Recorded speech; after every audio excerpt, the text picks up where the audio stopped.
Hey, Kelly. Yeah, Letty. Remember the time we opened a bakery?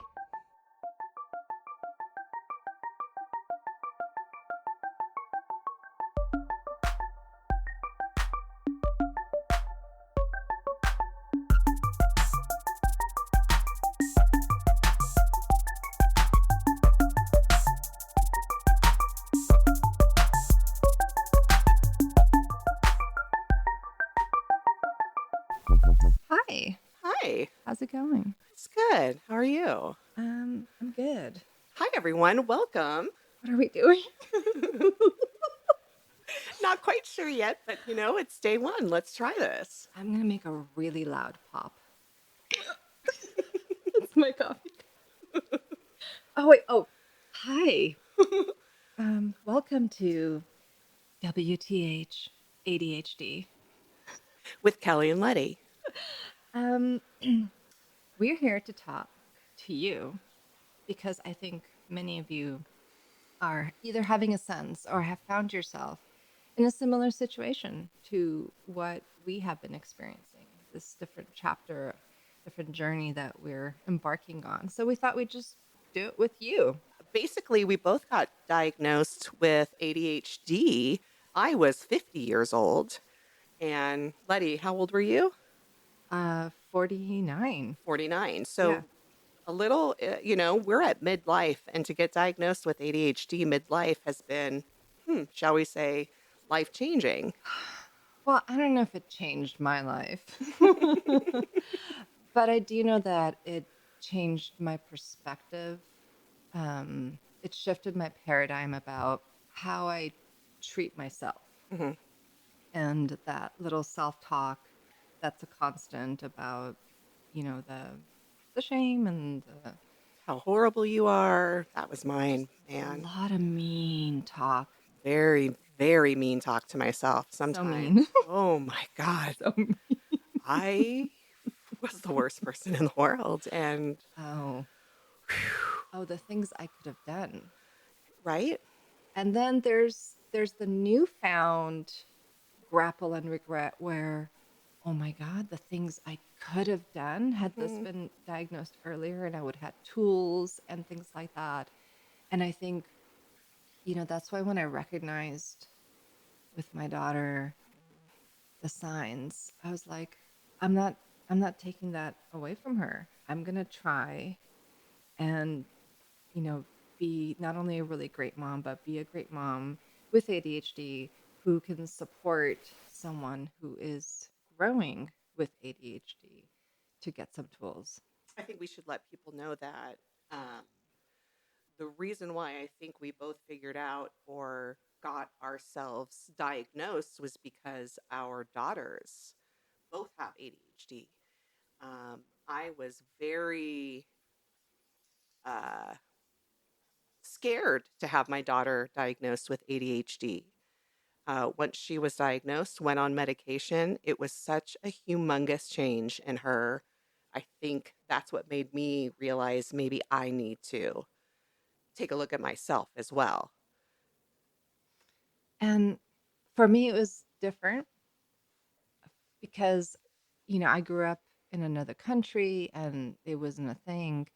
And certainly in my youth, it was not even something that was, I don't think we ever even We never talked talked about about it. it. It was a very bad word, I feel like. But to have something like this diagnosed and treated was almost like, to me, it felt like a privilege. Like it wasn't a right to have access to this kind of care because it was behavior. It was just like, get your stuff together, you're lazy, do this, do that. And so it was almost like this magical something that I had access to for her that she wouldn't have to, hide all those things and Hmm. mask and that kind of stuff. Oh my God, that we did through our whole entire childhood. Right. But there is a privilege element to it because I think there is this thing of access. We didn't have healthcare for much of my, Mm-hmm. immigrant life. Immigrant. Oh my Well, you know. god. and and so just even like going to see the doctor for me even still feels like a luxury. Like It's Mhm. like a Louis Vuitton Mhm. experience when you go visit the doctor. So, I'm so sorry for you. but I hate going to the doctor. I don't love it either. But for many people, access is really difficult. Mhm. And there is a privilege to being able to diagnose and get medication, and let alone get like cognitive behavioral therapy and things like that, Mhm. the tools you need. So I think that's another reason I want to kind of bring this out into the ears of whoever has access to at least a radio or a podcast, to maybe, A radio, that's funny. hey, I love radios. I love me an old timey AM 540 Charlie Tuna, because I'm old. Yeah. That's We about are. It's the best place to get all kinds of classical music with a little static. Or you go to Sirius XM and go to the classical station. A little static There you go. for authenticity. Well, it's fine. Takes me back to the communist days of secretly Great. listening Great. to. That's for a Sorry. whole other episode. All right. So, anyway, Anyway, we want to bring it to whoever wants to listen, who maybe this will help start a conversation with yourself or with someone else who can help you feel better and function better. and just go through everyday life situations and how you used to approach those situations back then and how we approach them now and revisit all the crazy things we did together. Have you really changed how you approach all your things all that much now? Yes, I take more time to think about it, but I do have serious impulse issues still. I don't have impulse issues. I think I gotta take my shoes off. I have serious impulse issues, but now that I know that it's related to something, I can think about it before I do the purchase. I Did I say almost spilled, purchase? I almost spilled my coffee, so I wasn't paying attention to you because I'm moving. I can't. Did I say purchase? I don't know. I don't know what you said. A I big can't sit like this for too long. See, move. I have to move. Okay, scoot your body. I just can't sit See, like I can normal sit like people. this No, in cross-legged for a little bit. no. I need to sit weird, and that's the only place that's good. Well, that's All right, that's good for like 5 minutes until my legs fall asleep, and then I'll sit a different way. I can't sit normal in chairs. no, never have, Nope. never will. Chairs are the Feet worst never invention. on the ground, always up. Feet are always up. I like to tuck a foot Uh-huh. Tuck a foot, bring a foot up. up. Yeah. Mhm. Which brings toes close to the table, which apparently is frowned upon. Well, as long as you're amongst friends. That's all that matters. Anywho, so You know, we're going to get so lost yes, in every podcast. yes, we are. But that's okay because that's the glory of the journey. And we just want to, this is our first one. We're just trying to talk it out. Mm-hmm. Just talk it out. Well, we've been talking to each other a lot about this. And I find it so interesting that although it's a very shared experience to like 10% to 40%, the rest of it is so different Hmm. given the same problem, right? And our response to the problem, like we talked a little bit about like time and how we respond to being time blind. And so, do you want to talk about time blindness for a little bit? Well, you and I have very different time blindness. My time issue is I am always early. Issue. Issue. My time issue is I am always early. I don't care where it is, what time it is, where we're going. I will backtrack to figure out how long my drive's going to be so that I can get there 10 minutes early and do whatever I can to make sure I'm early. And if I am not early, I will literally lose my mind. You're that person who shows up to that poor Yes. ADHDer's house Yes. to a Early. party that Yes. they're just sweating and trying to Yes. shove the last Yes. bag of That's me. unknowns into Yeah. the closet that they've gathered from the Hi, table Kelly's here. because they're trying to clear flat Yes. surfaces. Yes. And you're there Hi. and they haven't like shaved. Yes. They're Yes. sweating in their I can't live my gross life clothes. getting there late. I will not be fun at your party. Well, I am the stuff the things into I the know that bags so well. because you've always been the first person to my parties. Seriously, the first time I met Letty, our daughters were friends in school and preschool. Like 3, 2, 2.5. No, This was her 18 months. birthday I put too. Grazi in at 18 months. So this So was her almost second 2. birthday, the first time you Her came to our second house. birthday. The first time I came to Letty's house, my daughter was 2 and I was early Mm-hmm. and she shit all over her bathroom Not floor. me. No, I No, didn't. my daughter. Poor animal. I had to change my daughter's diaper, and my daughter shit all over her floor. So you came to me, pale, very pale, and a little clammy maybe, and in a soft voice because you didn't want anyone else to hear. You're like, Letty, uh, so I don't know how attached you are to your bathroom mat, but my daughter had diarrhea all over it. And I looked at you and I knew that you were thinking that this was it and that you're just going to leave now. And I was like, okay, well, just throw it out then. And you're like, Okay, I think I can get along with this girl. And it's been heaven ever since. it Our kids has. our kids are 15 now. Holy shit. Mine's not 15. Yours is almost 15. You're very Denial close. You're going very down close to the 15. river of denial. Oh no, it's coming up. And it's going to get here faster than you think. It is. It is. So that was Letty and my first meeting. And it has been a love fest ever since. You were in production back then. Yes, I was in television post production, working my ass off, And then I was working a 12-hour days, 7 days a week. speech pathology. And you basically in the same boat. Mm-hmm. Yeah. We barely had time for our kids, barely had time for anything, but we always made time.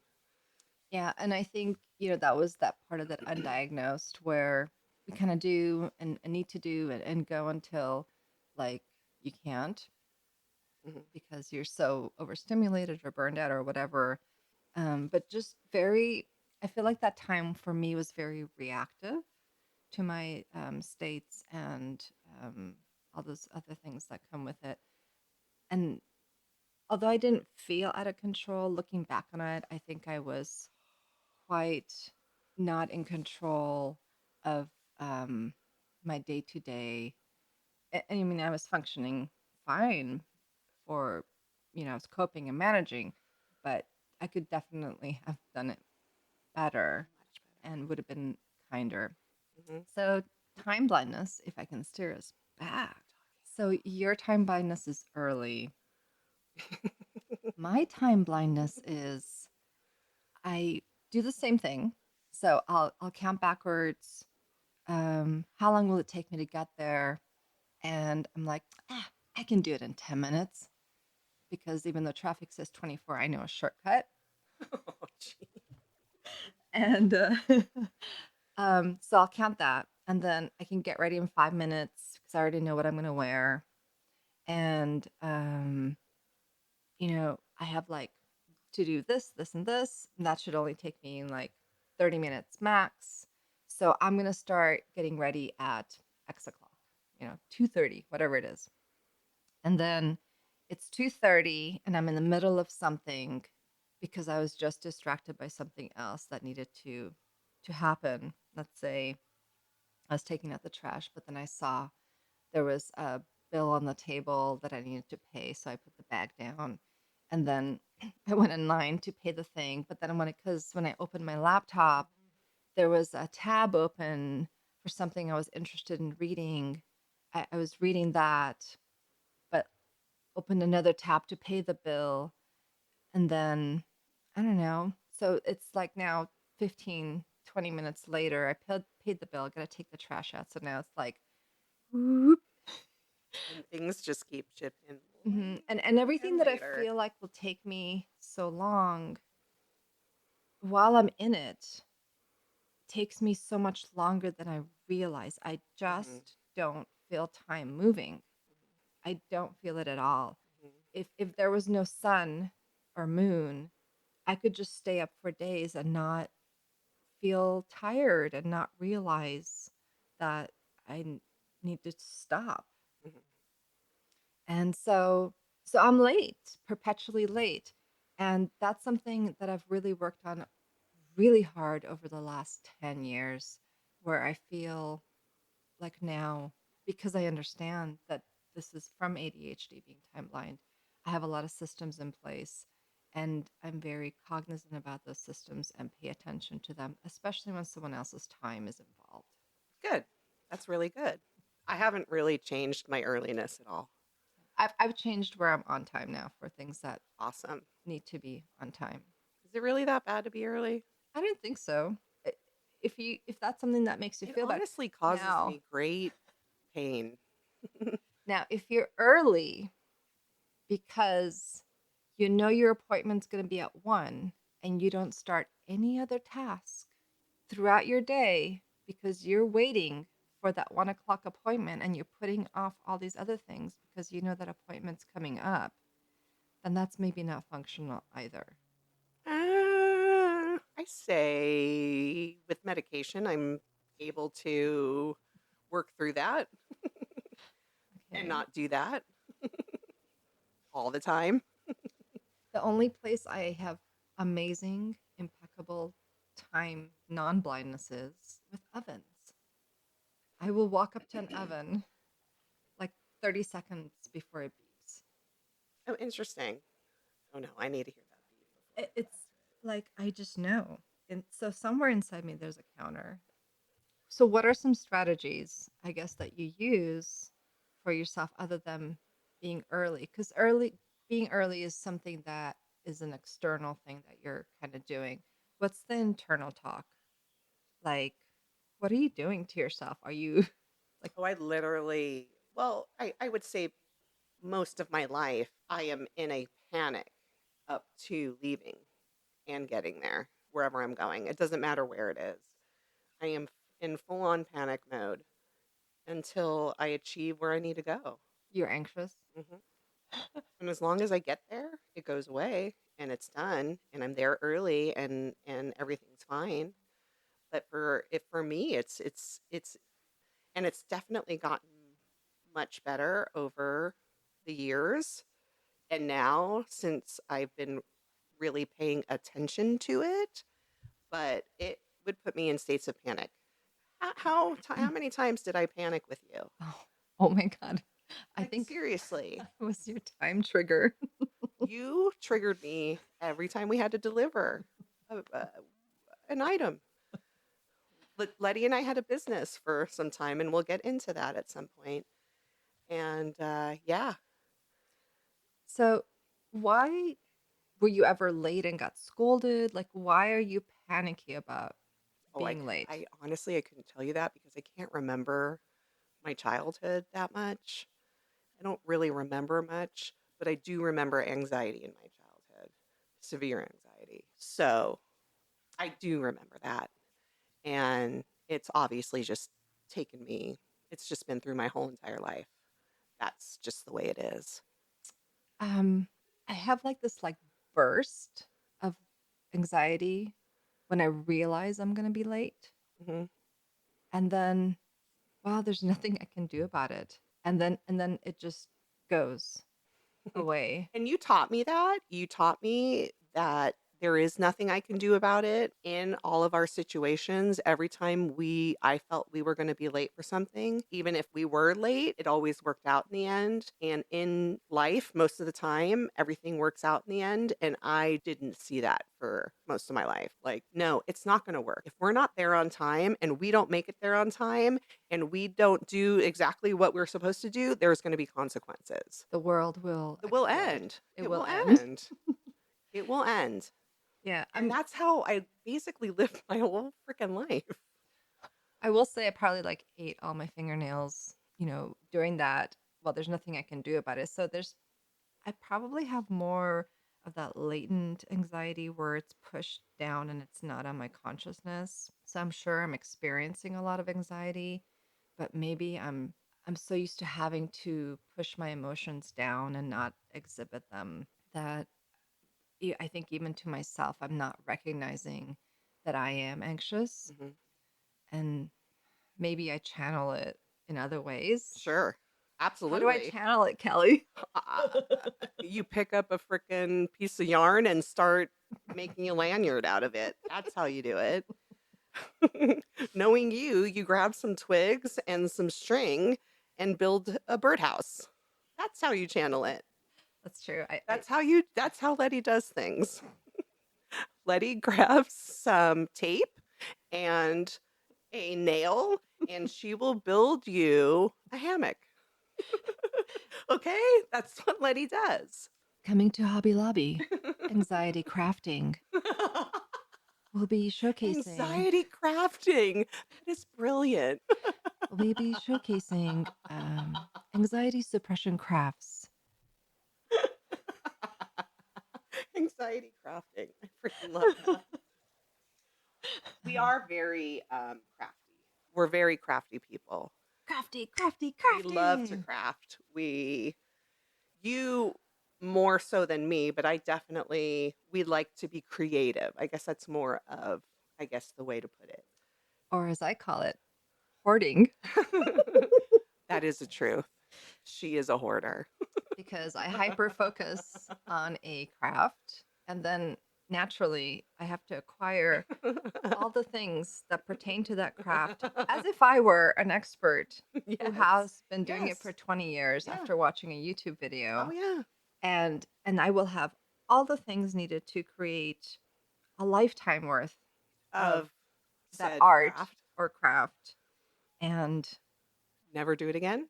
I go back. I rotate through crafts and interests, but I'll hyper focus on that. Like I'll read 300 books on it and watch things on it, Hmm. and explore the techniques and the pitfalls, and then I'll just like put out a thing, and then that dopamine fixes Is in, right. You're and good. I'm good for a while. Hmm. So any craft at any time is available at my house 24/7. Anything you need. Just shoot us an email. We can hook you up. You need yarn? Boom. What kind of yarn? What are you making? Let me help you. You need a knitting needle? Oh, well, let me tell you. I've got every knitting needle under the sun to give to you. Yes. And it doesn't have to be new. So I don't just like buy new things. I'll hyper focus and hunt for these used, loved items. I'll go to estate sales and buy like that lot of old great grandma's crochet needles because I know Because that you she need had them 85 and of she was an expert at doing it, them. and that tool by proxy is going to help me Yes. be that expert, and I'll make something so amazing. I don't know for who or what, but that process of making for me is really the thing. It's not even the end result. It's that actual physical, Yes. the sound of it, the smell of it, the Yeah. way, the textures, the way my hands move. It's the whole experience is so engrossing that it's really the process. I don't even care about the mistakes or anything. Right. I mean, I'll undo it and redo it, of course, Of course. until it's perfect. Right. and and that's it. Another thing that's different about you and I. I am so good with not perfect. Everything I do is not perfect. I'm glaring at her right now. I love to be 75%. Oh God. I live at about 50% and go to about 75. That's just the way that I am. I'm not competitive at all. I I'm not literally competitive have with not a competitive bone in my anyone body. but myself, though. I'm not even competitive. No. Is that an ADHD thing? Like, I have no desire to compete with anyone. No desire I think that's fine. I don't think you need to have a desire to compete with anyone. at all. I don't know where it comes from. For me, part of it is like how I was raised. So the expectation of how I washed a dish, how I vacuumed, right? Like the lines had to, be Mhm. a specific way on the carpet and those kind of things. And because I didn't want to do something over or get scolded, um, I just kind of like overgeneralized that to everything. And, people always like, you're so smart, you could do better, like all that stuff. That's the worst So I thing you really can tried say to hard someone. to do better all the time. Jesus, that's the worst thing you can say to someone. She's so smart, but she's not getting straight A's. She's Oh my not trying hard God. enough. Oh my God. It's just the worst. It's the And worst.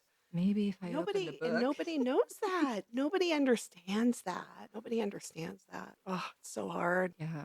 The first time I heard a teacher utter that about my daughter, that, well, you know, she has so much potential. Her vocabulary, this is like Oh, this is the second grade. worst. Yeah, this is Her the worst. vocabulary and her expression is so great, but her writing doesn't reflect that. So they were marking her down on her assignments. And I'm like, well, did she answer the question? Mhm. Yes. Did she use the parameters of the question? And mind you, this is like three sentences they were supposed to write about fall and leaves or something. Mhm. Yes. Well, then why isn't this an A? Well, because, she usually uses such good descriptive words and she wasn't, well, you didn't say that to do that, Mhm. right? She was wearing the right number of flares. If you get that reference, you're also old. I'm What was that movie? Office Space. Office. Yeah. How, you're supposed to wear 17 flares or something like that. Yes, but you're not embracing the spirit. So, but that was one of the signs I was like, okay, I've heard that before. Yeah, it made me retreat and like try to like write real pretty and really do it, and then I couldn't focus on it if it wasn't interesting enough, or I don't know. There's so many ways to go with this. Oh my God, so many. Okay, so let's go to bakery since we opened with that today. So you were in production, I was a speech path, and then I finished my clinical fellowship. And at that point, I'd been a speech path for 3 years. I started on a waiver while going to grad school, while having a baby. I started with a large school district, and I finished my clinical fellowship in summer of 2012. I needed a break. It was so much. It was just so, so much. And I wasn't managing well because I didn't have the structures and strategies in place. So while I did everything and I did it well, it cost me so much personal time. I was up early and then writing reports till 3, 4 in the morning every day. So I was sleeping 3, 4, or 5 hours, maybe at the most. Maybe. I just needed a break. So that summer I took a break because school was out and I wasn't sure what I was going to do in the fall. I just knew I didn't want to go back to that district because it was just too much. I needed to do it in a different way. And then what were you doing, Kelly? I was working. I had been working for a company almost 10 years in post production, working on television shows. I can't even count how many times I would call Letty crying because I would need her to pick my kid up for me, or I would need her to do this for me, or I would need her to do this for me because both me and my husband worked and couldn't, and my job was so demanding. You wouldn't believe how much time has to be put into everything. And that summer, watching Letty kind of chill out, we I plucked every hair that I wanted to pluck. and so what does two people with ADHD do when they're miserable and want to try to figure out something else for their life? And can really, really bake a pie. I I- mean, really bake a like pie. a really good So pie. good. so good, we Mm. decided to come up with the next best. Yeah. Hey, why don't we just like Make something. make something? It wasn't even open a bakery at that point. It was make No, it something was just and make something to sell. and sell it because we wanted to just I couldn't sit there after. We wanted to be Baked by Melissa. Okay? That's what we wanted to be. Look her up. That was your hero. I get it. She's my hero. I freaking love her. No, but I think we started baking. And people are like really good, and it's really good. Should start a business, and you like cupcakes. And I was like, I don't like cupcakes, Nope, and I it's can't do. too There's generic. everywhere. Like it was coming in. Sprinkles was in. Everyone had cupcakes Everything was cupcakes. everywhere. I'm not a big fan of them. And then I was like, well, I don't love them. Hmm. It's frosting. Yeah. I Hmm. don't know. And I was like, well, I want to do something, but I don't want to do it with something that's saturating the market, right? And then we I don't kind even of, remember how we actually came up with the actual tart idea.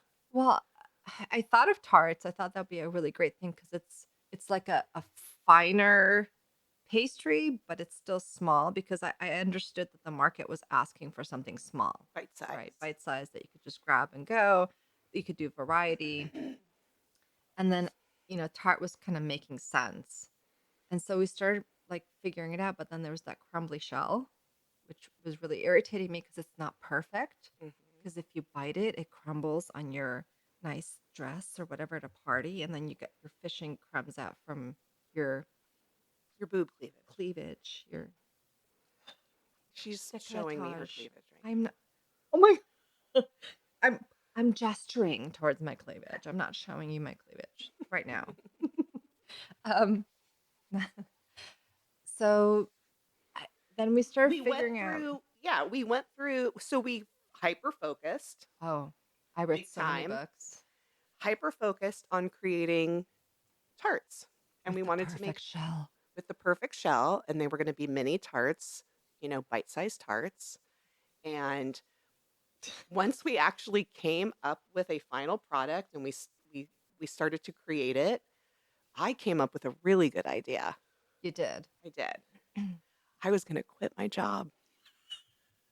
I came up with a great idea. I was going to quit my job to go do this. Yeah. My decent paying job. Hey, Kelly, are you an excellent baker? I have never baked except from a box. So, But I'm going to quit my well paying job to come up with this. sounds great. Sounds great. Well, thankfully, my job at the time was going through a layoff. So Nudge, nudge. I had to convince I'll take one. I'll take the all fall. of my I'll save you. higher I'll save you. ups to lay me off because I needed to get laid off. I needed to get my severance so that I could actually go and start a new business. You're making this sound really mild and something that was very impulsive, but those phone calls, those real tears of exhaustion Mhm. and utter stress that you were experiencing because someone for the umpteenth time had been screaming at you about a A video, DVD. a Yeah. DVD, Mhm. and the relative reaction to something so small in a workspace that should be, you should be able to operate in a workspace without someone losing their mind and yelling at you. And it was like a constant, and you're such a gentle and loving soul to have that coming at you so much, and you take it well on the outside, but I think internally it really degrades at your ability to do this again and again, and it's coming, and that anxiety, and you needed a break too. It was a great job. It was something that made me feel special. And it was something that, because I love television so much, that I loved doing it. And then I became a parent and it started to change my whole life. And it just became just this dig after dig after dig. And it just wasn't my life anymore. It just felt like it wasn't my life anymore. And my husband worked nights, so I would work all day, 12-hour days, and then be home with a baby at night and never getting sleep. And for me, if I don't get 8 hours, forget everyone. What does 8 hours look I like? know you don't understand that, but I have to have 8 hours. I have to. I see what you're saying. It wasn't impulsive, but it was sort of, but there was I think it definite was that you had reasoning behind it. enough versus I had had impulsive. I enough. I think was your like, body just had like, enough. holy crap, I can't do this Yeah. anymore. The working on really, really great television shows, that didn't even help because Mhm. I felt honored to work on some of Oh, these they were really good. big TV shows. And if that didn't feel good anymore, then there's a problem. Right. Yeah. I mean, I got out of film in the 90s because I couldn't Hmm. Oh my deal. God. But like I had And I was still super young at that point, but I just couldn't deal with the instability because I was on the You were on the other side. I was always yeah. stable. I Yeah. was definitely stable. And I got to go to so many parties and meet so many famous people. And I got to do all that stuff. And boy, did that not help. It didn't help anymore. Yeah. Didn't make me feel worthy anymore. So I perfected the shell. I'm not a like a think of something from nothing, but I am an innovator. Mhm. So I like to take things that don't quite work well, do something with them, and figure out chemistry, the science, or with the whatever behind it, and fix it. And so we came up with this perfect shell, and then we needed to put something in it, and then you came up with the red velvet Oh cake. God, I can't. I just, it took us a long time to come up with Kelly, like our 12 tell us about flavors. your process No, I can't. for making a red velvet filling. Oh, jeez. I came up with, I know, like, we don't even want to. It was horrible. It It was was raw disgusting. cake batter. It was basically raw cake batter and Greek yogurt. Remember? So To dry create cake batter ingredients whipped with Greek Greek yogurt. yogurt, and it created a The red flavors. velvety cheesecakey flavor. It was actually Oh, you delicious, know what we could have done? but We could have toasted the dry mix in the oven to make the flour not taste so floury. Now I got it. well, you're 10 years too late. Okay. It definitely trial and error. Right. We had a lot of trial and error, a lot of horrible deliveries, And then home run. and then we had home And then runs, another home and then run. another home run, and then And then we had like 14 home run 14 flavors. flavors They were unbelievable. They're a great variety where everyone had something they liked. And we started getting orders from people, from people like but like a lot. it just started like happening, and we were like, holy crap. And then I would ADHD the kitchen, And we would go the and we house. would bake in Letty's kitchen, which It wasn't a tiny kitchen, uh, but you can't. she had so much shit in her kitchen. There was So there was just things everywhere. everywhere. And like there was like a whole entire day of cleanup that needed to occur. And then this became like not just weekends, like it became like Daily, like we were constant. working. We were working and working and working. And then we're like, this we just gotta rent a kitchen. Like We got to these rent a cupcake kitchen. places are renting kitchens. Why can't we Mhm. rent a kitchen? And we were looking for kitchens and we found this kitchen. Nice kitchen Very nice kitchen. that was run by a catering company. And so we weren't renting the whole kitchen. We rented Just a corner. corner of the kitchen that had a stove. Uh-huh. And we rented space inside a refrigerator that was health department certified, like the whole place. Like we wanted to be legit. We Right. really wanted to be legit. Right. So we would like bring our stuff in and then like I'd take this pan that I used for caramel and I'm very particular. Are you? I'm very particular and I'm very sensitive to smells, sights, and sounds. That's ADHD, by the way. I can't clear a stimulus. So every stimulus has equal weight.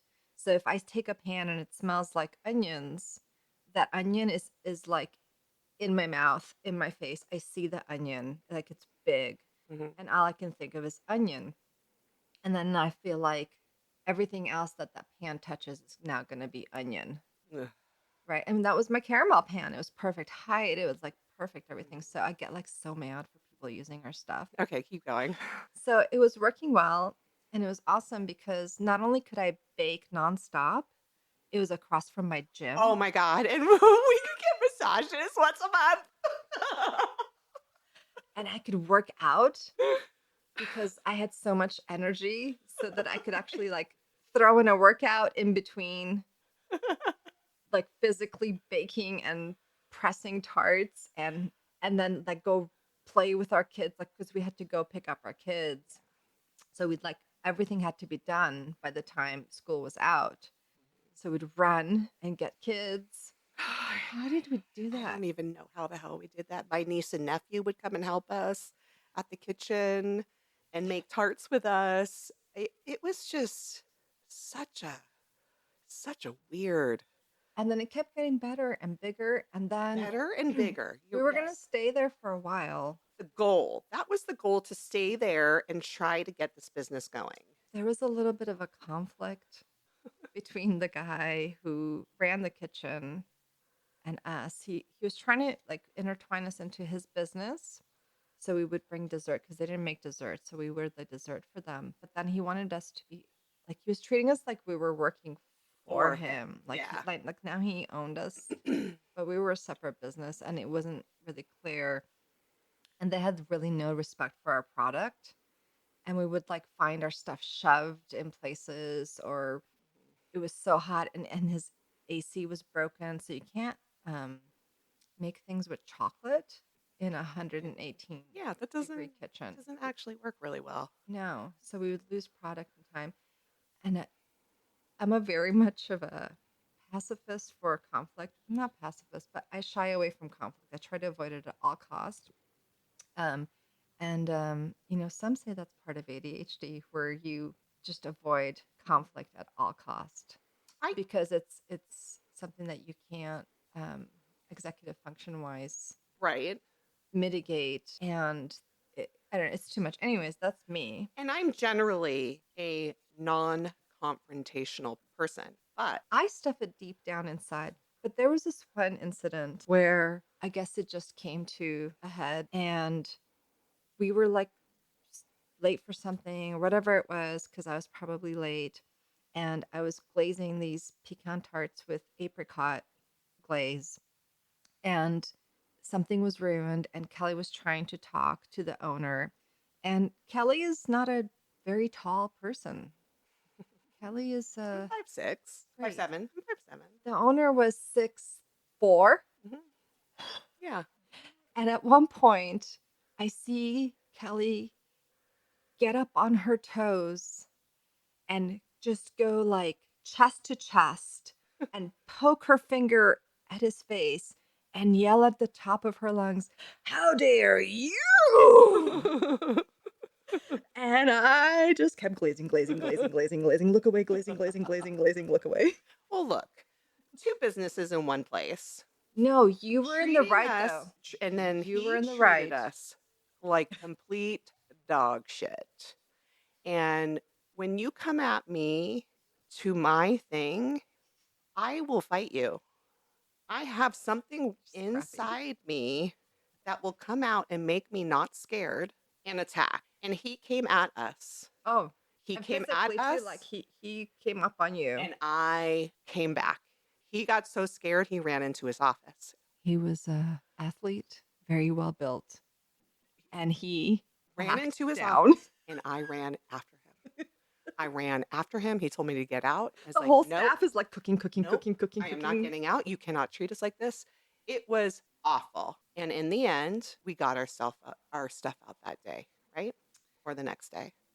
Yeah. The next day we packed up everything into And left. coolers and left, and that was the time when we needed We um we got we needed someplace else to function. And so we thought, okay, it's time to get a bakery. it's time to get a bakery. After Yeah. 3 months of cooking in a kitchen, it was time to get a bakery, an actual bakery on our own. But we didn't just get a bakery. Oh no. Oh, no, no, no, no. We don't do things like that. Mm-mm. We didn't just get a bakery that just to bake in. No. Oh, We had to go a little bit further than that. is this a high-end cake shop for sale Oh, with all the in equipment? Encino, California, the most expensive place in the world. Yes. Oh, right off of Ventura Boulevard there. Oh, right Mm, there. yeah. If you're That'll be familiar, cheap. you know what we're talking about. That'll be cheap. It'll Yeah. be really cheap But it's turnkey. but it was It's turnkey. it was That was the word. literally turnkey, Oh, had everything we needed. those floors. We don't talk about that yet. Had everything we needed. This woman was selling her business, not her business, her store. And she had ovens, fridges, space to bake, space to have an office. And then it also had a front space for people to come in. that was completely filled with dummy cakes. It had like fridges, like display fridges, Beautiful stuffed. Kate's. I think she must have had ADHD too. Now that I'm looking back at it, Yeah, because every nook and cranny was was filled. stuffed with things, right? I mean, Mhm, there was not an inch not used in that space, mhm, but she knew exactly where everything was. mhm. So we were going to be a bakery slash coffee Shop, yeah. and coffee shop, and wow. So there I am doing 300,000 things at once, not being able to executive function things into priority. And you were like my yin to my yang, because everything I kept failing at that would just like fall through the cracks for me, you were cognizant of, and those things were actually really important to you, right? Hmm, hmm. And I think that's what allowed our relationship to grow, but it also allowed us to create something together. So I think ADHD gets this really awful rap about these people who space out, who don't pay attention, never pay their bills, blah, blah, blah. And while those things are true to some degree, I think we neglect how important it is to have the right partner Hmm. with you, whether that's your friend, your life partner, your family, and surrounding yourself with people who can support you. You have superpowers with Hmm. It's ADHD. weird. It really is bizarre. Really is. But you can't function with neurotypical people around you 100% of the time, because that system will fail. You Hmm. need people around you who are not neurotypical and in a nice balance, and you will thrive. Because I think for a minute there, we were really good. And I Oh think, my God, it was great. yeah, I mean, we literally started a business from nothing. We both had no clue what to do at all. And we fucking did it. yeah, We opened a business now, made NDAs, like everything. Yeah. created, Got all of the permits you need to get, everything checked once a year. We had an A rating on our the front of our store. I mean, like, holy crap, that's really hard to do. we were part of people's celebration. Yeah, Weddings, birthdays, whatever's, everything. we helped, make it really special. Hmm. And I think that was part of the joy. The art of it was obviously the beauty of the science for me, and the creation of really beautiful things, but also being a part of something joyful rather than, you know, Yeah, something that just kind of loops. over and over and over. And but the thing is that the repetitiveness was great for me. It was a loop, but it was a different kind. Oh, So for yeah. me, it was enough to keep me interested. It was different enough because every project had such different elements to it, that for someone like me who needs that newness, it really fulfilled me that way. I was always amped up and excited to start this new thing, new And then, challenge. yeah, and if I had to come in at 5 in the morning and make 500 So you're tarts, crazy. it literally I would be up early, all No. ready to go. And to accomplish making 500 tarts in one day is like amazing. And you got there at 5, and I had just left at 4 a.m. Yeah. Yeah. I'd get there at 5 so I could leave by 5 to go pick up my kid from school because my husband works nights. And Letty would get there at Well, 8, drop because you would drop yeah, Horn off. I'd drop her off, and then I'd go through until it's time to pick her up. Then I'd run off and pick up, or unless you picked up and took her home, or I'd go and then like I'd do dinner or whatever, and then I'd come back to the bakery after she was down, You were bananas. and then I would just Yeah. work all night. I don't want to do that anymore. Work. No. But if we ever got a chunk of change, we know exactly what to do, and we could survive and live off making those tarts if we ever got a chunk of change to get a kitchen and just do tarts. No, thank you. What a great accomplishment for us. And it was, I regret none of it. So here are my big takeaways from the bakery in relationship to ADHD. I, other than a calendar, I didn't have systems that I Mhm. use now in Mhm. place. Yes. So, for example, I currently use a day planner where I map out my whole week at the beginning of the week so I know what's coming. And then I also, at that time, I set up alarms on my phone by putting stuff in a digital calendar to give me reminders in ample time. And then I look forward through the next month and set up things ahead of that too, which I wasn't doing back then. And so, that lateness, that late on the bills and all those things that, if you weren't there doing it, like Mhm. those things, looking back, I'm really glad that I have these things in place. And then the time and being on time. But the biggest thing was two things. One, learning how to say no, because even though I don't sleep a lot and I can do a lot for everyone, anyone who comes up to me and asks me something, I'll help them with it. Like really looking at how much time is possible in a Mhm. day and saying no and not feeling terrible about it or Mhm. saying not right now, but I can do it at X time. And then the other thing is letting go of the perfectionism that I expect for myself from others and valuing others' input and craft and not thinking that everyone can do things the way I do them. And I'm not saying I do them correctly because I don't necessarily, but making space for other people's Mhm. process because I can learn from that. And I didn't have that going in, and I certainly have it coming out.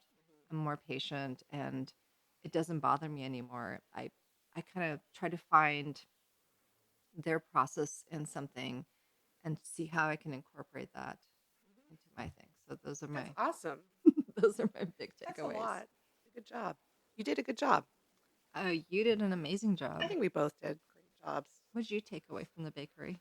That You can function with someone who's always late. well, I wouldn't say I functioned, but um, I dealt with it and I learned how to deal with it. And I learned that not everything, the world isn't going to end if we're 5 minutes late. I got it. And everything always works out in the end. That's the thing I got from you. Everything always works out in the end. So all that stress you put into it prior is just wasted time. It's just wasted time. I will say this, my life now, I don't do any of that. There's no wasted stress. I love that. There's no I don't care. I'm not going to do it. It's not worth it. It's not worth it. But I am also 51 years old and it takes a long time to realize that and I do feel like people once they hit 40 start to realize other things. But the bakery taught me that I can do anything, really. It Yes, really taught me I could do you anything because can. we literally had no idea what the hell to do and we did it. Like how we did that. I mean, I know how we did it, but Blood, sweat, and tears. lots of them.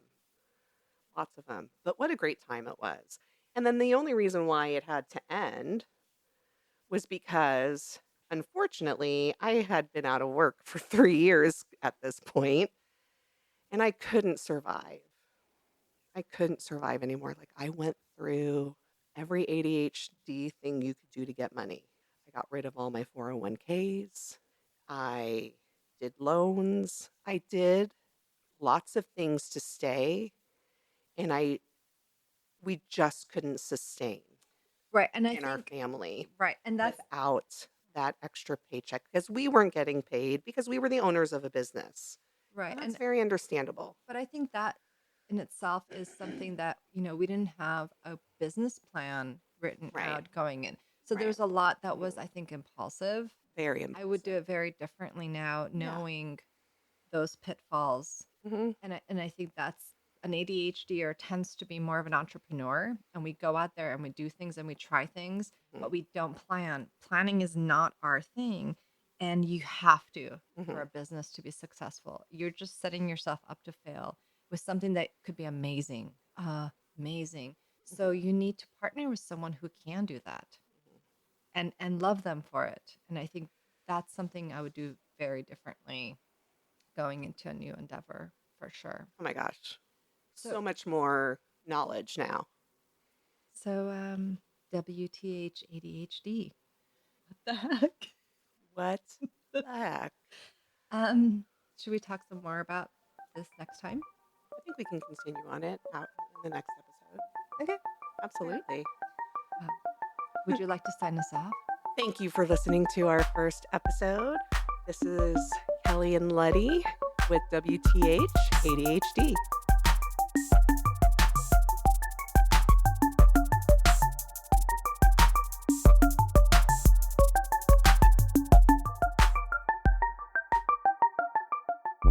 This has been a Hi It's Me ADHD production.